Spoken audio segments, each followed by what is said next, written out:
Soomaalideena waxaan aad ula yaabay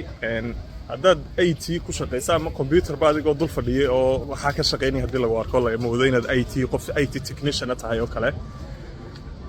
qofka kula soo hadlay wuxuu ku oranayaa account-kayga baa laga jabsaday ma soo celin kartaa account-kii Facebook baa laga jabsaday ama password-kiisii baan iloobay markii weydiisana wuxuu ku oranayaa account-kaygii muxuu ahaayay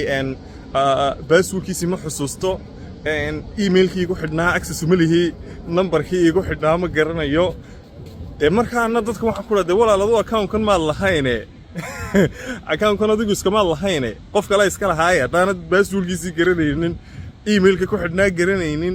number-kii kugu xidhnaa garanaynin maxaad account-kan u sheeganaysaa ma sawirkaaga ku yaalay weeyaan macnuu ma fahamtay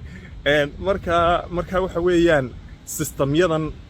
in fikradda dadka khaldanay laga dhaadhiciyay in qof kale iska jabsan karo account ama uu geli karo ama technician hada ama wuxuu doonaha wadada saxda ah ee loo maray ee lagu recover gareeyo account-nada ama in email-kii ku xidhnaa la raadiyo ama mobile-kii ku xidhnaa la raadiyo aan ahayn wadadan kale ee in loo dhaco account-ka la jabiyo wax fudud oo suurtagal ma aha oo cid walba ay sameyn karto IT-ga ku shaqeysa so haddaad dhow fiirsato Gmail iyo maaragtay iyo Facebook imika qofka Facebook doonaya Facebook is a $1 billion company so waxa loo baahan yahay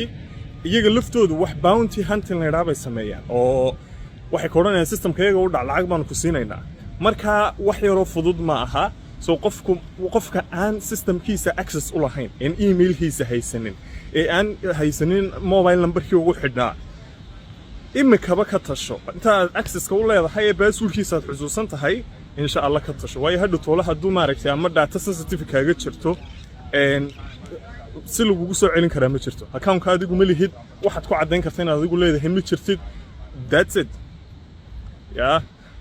qof ku oranaya IT baan hayo waan ku jabinayaana ma jiro waa qof been ku sheegayo